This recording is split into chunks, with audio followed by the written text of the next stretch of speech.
के पक्ष में बड़ी शक्तियां हैं। महाभारत में भी कृष्ण की सारी फौजें कौरवों के साथ थी।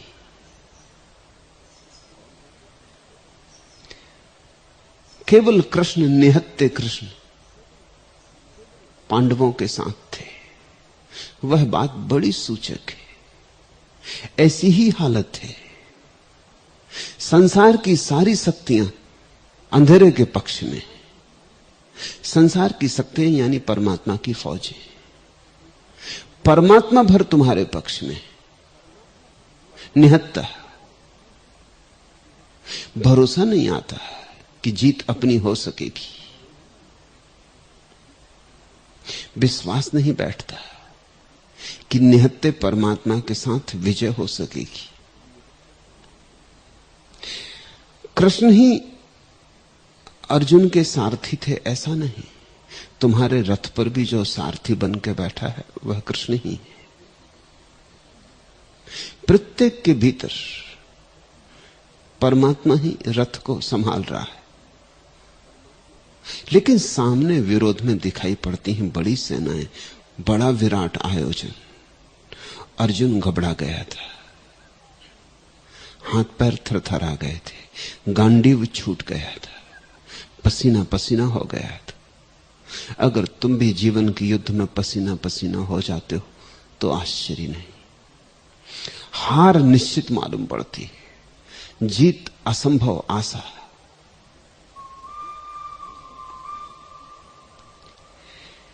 इस द्वंद्व में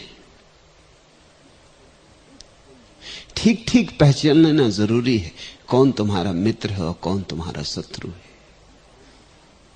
यही महाभारत के प्रथम घड़ी में अर्जुन ने कृष्ण से कहा था, मेरे रथ को युद्ध के बीच में ले चलो ताकि मैं देख लूं कौन मेरे साथ लड़ने आया है, कौन मेरे विपरीत लड़ने को खड़ा है, किससे मुझे लड़ना है।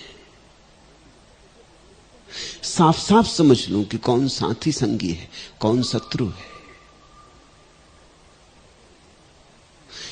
और युद्ध के मैदान पर जितनी आसान बात थी ये जान लेना, जीवन के मैदान पर इतनी आसान नहीं।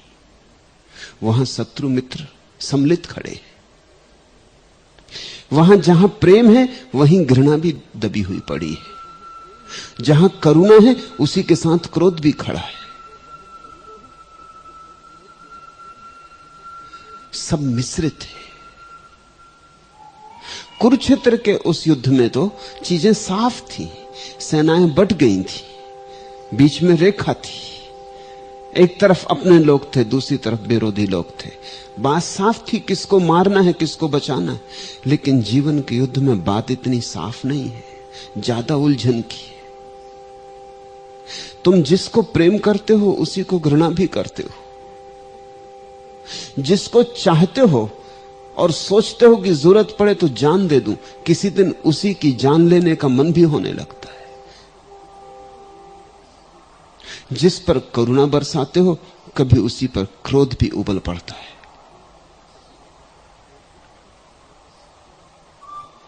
सब उलझा है, धागे एक दूसरे में गुथ गए, जन्मों जन्मों की गुत्थियां हैं। इस बात को ठीक से समझ के आज के सूत्र समझे जा सकेंगे। तुम्हारे भीतर अंधकार को अलग छांटना होगा, प्रकाश को अलग। वो जो उपनिषद के ऋषि ने परमात्मा से प्रार्थना की है, हे प्रभु मुझे अंधकार से प्रकाश की ओर ले चल। तमसो मां ज्योतिर्गमय।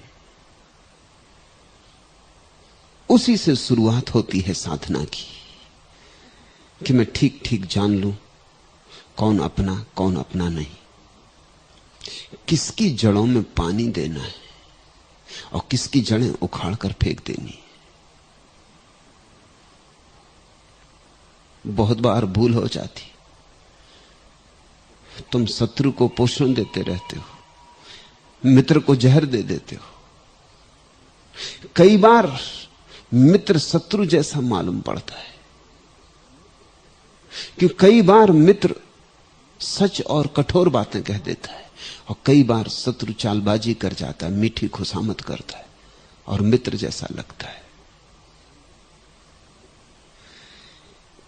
ठीक स्पष्ट विभाजन हो जाए तो यात्रा का बहुत काम सुगम हो जाता है। इस तरह विभाजन करो। प्रेम परमात्मा है, यही भक्ति का सहारा है। तो अगर परमात्मा को खोजना है तो जो जो तुम्हारे भीतर प्रेमपूर्ण है उससे मैत्री करो, और जो जो तुम्हारे भीतर द्वेषपूर्ण है उससे अमैत्री करो। ख्याल रखना, मैं कह रहा हूं अमैत्री, जानकर सोचकर। अमैत्री का अर्थ शत्रुता मत समझ लेना, इसलिए अमैत्री कह रहा हूं, नहीं तो शत्रुता ही कहता। क्योंकि जिससे तुमने शत्रुता बनाई उससे भी एक तरह की मैत्री बन जाती, संबंध बन जाता। शत्रुता संबंध है,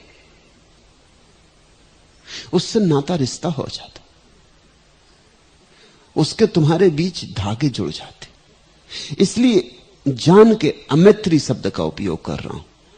अमैत्री का अर्थ इतना ही, उसकी उपेक्षा करो, उस पर ध्यान मत दो, पड़ा रहने दो, एक कोने में रहे दो, उसमें रस ना लो। रस लो प्रेम में, उंडेलो अपनी सारी जीवन ऊर्जा प्रेम के पौधे पर। प्रेम का विरवा ही तुम्हारी तुलसी हो, उसी पर चढ़ाओ दीप, उसी पर समर्पित करो अपना जीवन, उसी की जड़ों को पुष्ट करो। इतना सा भी ध्यान मत दो घृणा पर, द्वेष पर, क्रोध पर। देखो भी मत, क्योंकि देखने में भी ऊर्जा प्रवाहित होती। तुमने ख्याल किया, ध्यान ऊर्जा है। तुम जिस पर ध्यान देते हो उसी को ऊर्जा मिलने लगती। इसलिए तो छोटे बच्चे तुम्हारे ध्यान के लिए इतनी आकांक्षा करते। तुमने कह रखा है बच्चों को कि घर में मेहमान आ रहे हैं, शोरगुल मत करना, शांत बैठना, एक कोने में बैठ के खेलते रहना। मेहमान नहीं आए थे तो बच्चे एक कोने में खेल ही रहे थे। तुमने क्या कह दिया कि मेहमान आ गए।